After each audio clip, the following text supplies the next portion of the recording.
Hello viewers, সবাইকে স্বাগতম জানাচ্ছি। এই ভিডিও টিউটোরিয়ালে আমি আপনাদের দেখাবো কীভাবে জেডিকে ডাউনলোড এবং ইনস্টল করতে হয়। তার আগে জেডিকে সম্পর্কে দুই একটা কথা এখানে বলে নিতে চাই যে জেডিকের ফুল মিনিং হচ্ছে জাভা ডেভেলপমেন্ট কিট, এবং এই সফটওয়্যারের সাহায্যে আমরা জাভা অ্যাপ্লিকেশন ডেভেলপ করতে পারি। জেডিকের মধ্যে অনেক কিছুই থাকে, তার মধ্যে প্রধান কিছু জিনিস এখানে আপনারা দেখতে পাচ্ছেন: Java runtime environment JRE, then Java interpreter, Java compiler, Java archiver, JAR যেটাকে বলে থাকি সংক্ষেপে, জাভা ডক। এরকম অনেক কিছুই থাকে জেডিকের মধ্যে, যেগুলো মূলত সাহায্য করে যে আমাদের জাভা অ্যাপ্লিকেশনগুলোকে ডেভেলপ করতে। ওকে, এই সকল জিনিস সম্পর্কে পরবর্তীতে অনেক কিছুই আপনারা শিখতে পারবেন, শুরুতে এত কিছু না জানলেও হবে।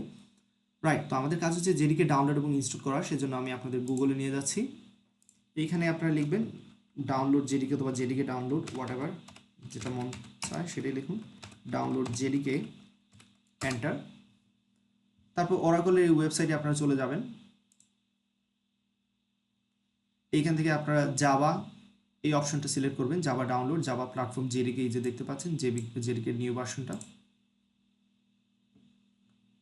ক্লিক করার পর আমরা চাচ্ছি Java standard edition development kit, এটা ডাউনলোড করব। সেই জন্য অবশ্যই সবার আগে আমাদের টার্মস অ্যান্ড কন্ডিশন অ্যাকসেপ্ট করতে হবে, এখানে একটা ক্লিক দিতে হবে।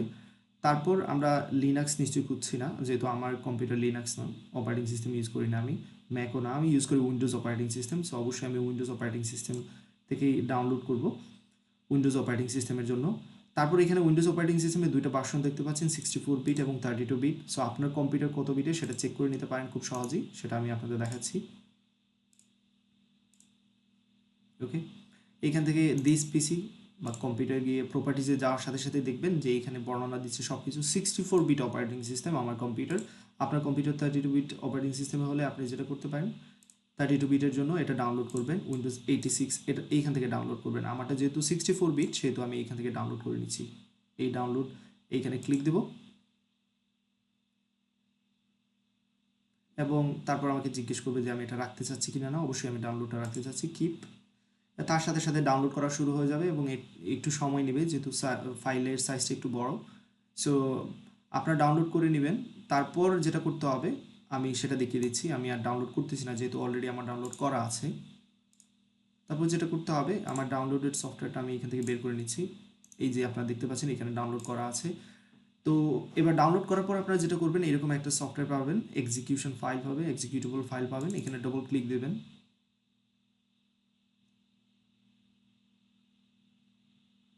একটু সময় নিচ্ছে। তারপর এখানে দেখতে পাচ্ছেন যে আপনাকে জিজ্ঞেস করবে নেক্সট নেক্সট দিতে থাকুন, কোনো সমস্যা নাই, নেক্সট নেক্সট। ইনস্টলেশন প্রসেস একেবারেই সহজ, আশা করি এটা আপনাদের জন্য কোনো ম্যাটারই না। তারপর আমি দেখাচ্ছি।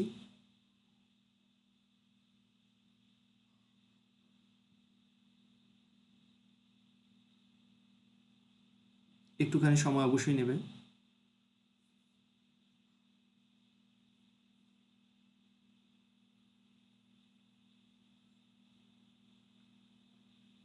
আমি ভিডিওটা পোস্ট করে দিচ্ছি, যতক্ষণ এই ডাউনলোড প্রসেসটা চলতে থাকবে। তার আগে এখানে একটা কাজ করে নিতে পারি, ডেস্টিনেশন ফোল্ডারটা বলে নিতে পারি যে কোথায় আমার এই জাভাটা, আমার জেডিকেটা ডাউনলোড ইনস্টল হবে। তো যেটা বাই ডিফল্ট দেওয়া আছে সেটা আমি রাখবো, নেক্সট।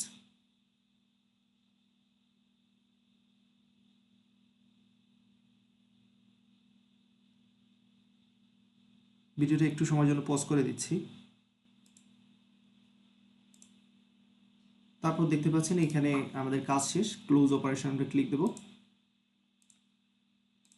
এবং তারই সাথে সাথে আমাদের জেডিকে ডাউনলোড এবং ইনস্টল করা হয়ে গেছে। আমরা চেক করে নিতে পারি, কন্ট্রোল প্যানেলে গিয়ে আপনারা সেটা চেক করে নিতে পারেন।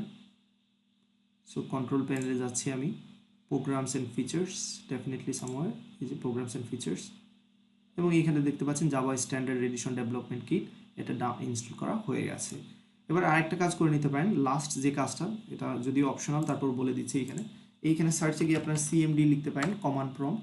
এইখান থেকে আপনারা চেক করতে পারেন যে আসলে আপনাদের এইখানে জাভা কম্পাইলারটা সেট করা আছে কিনা না, একটু চেক করে নিতে পারেন। জাভা সি লেখার সাথে সাথে দেখতে পাচ্ছেন যে জাভা কম্পাইলার আমাদের সেট করা হয়ে গেছে। ওকে, সো এনিওয়ে, আজকে ভিডিও এতটুকু থাকবে। পরবর্তী ভিডিও টিউটোরিয়ালে আবারও দেখা হবে নতুন একটা টপিক নিয়ে। সবাই ভালো থাকুন, সুস্থ থাকুন, আল্লাহ হাফিজ।